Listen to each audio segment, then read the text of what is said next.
प्यारे बच्चों, आज हम आपको बताने जा रहे हैं कि एसेट्स क्या होती है। एसेट्स का मतलब क्या होता है।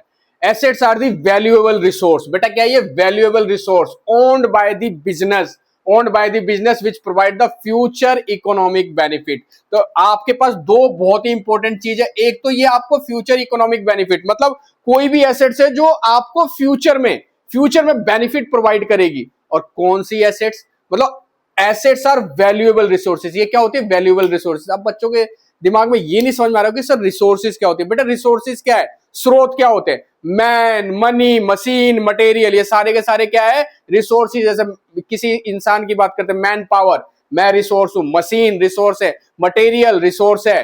तो ये सारे रिसोर्सेज हैं। और जब हम इन रिसोर्सेज, इन वैल्यूएबल रिसोर्सेज की बात करते हैं, इनमें से जो वैल्यूएबल रिसोर्सेज जो बिजनेस को फ्यूचर में इकोनॉमिक बेनिफिट देंगे उसे हम बोलते हैं एसेट्स। मतलब assets means resources, all the resources या विच रिसोर्सेज जो फ्यूचर में इकोनॉमिक बेनिफिट प्रोवाइड करेंगे बिजनेस को, वो सारे के सारे एसेट्स हैं। अब मतलब जैसे कि मैं आपको बात बताऊं, किसी आप बिजनेस में किसी दुकान में गए और दुकान में रखी हुई कुर्सी, दुकान में रखा हुआ टेबल, दुकान पे रखा हुआ कंप्यूटर, काउंटर, ये सारे के सारे उस बिजनेस की एसेट्स है। उसके अंदर रखी एसी, वो क्या है? एसेट्स है। लेकिन मान लो उस दुकान के मालिक की जब शादी होती है, उस दुकान के मालिक की शादी जब घोड़ी पे बैठ K duck duck duck duck duck duck duck duck चलता है, तो वो घोड़ी एसेट्स नहीं है उसकी।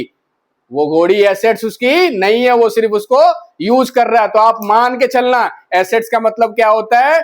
all the resources which give the future economic benefit to the business are only assets। मतलब वो सारे के सारे वैल्यूएबल रिसोर्सेज, चाहे वो मैन हो, मशीन हो, मटेरियल हो, जो फ्यूचर में उस बिजनेस को इकोनॉमिक बेनिफिट प्रोवाइड करेंगे, तो वो सारे के सारे एसेट्स होंगे। तो बच्चों, अगर आपको हमारी वीडियो अच्छी लग रही होगी तो हमारे चैनल को सब्सक्राइब करना और वीडियो को लाइक करना ना भूलिए, ताकि हम आपको इसी तरीके की और भी वीडियो टाइमली प्रोवाइड करा पाए। धन्यवाद दोस्तों।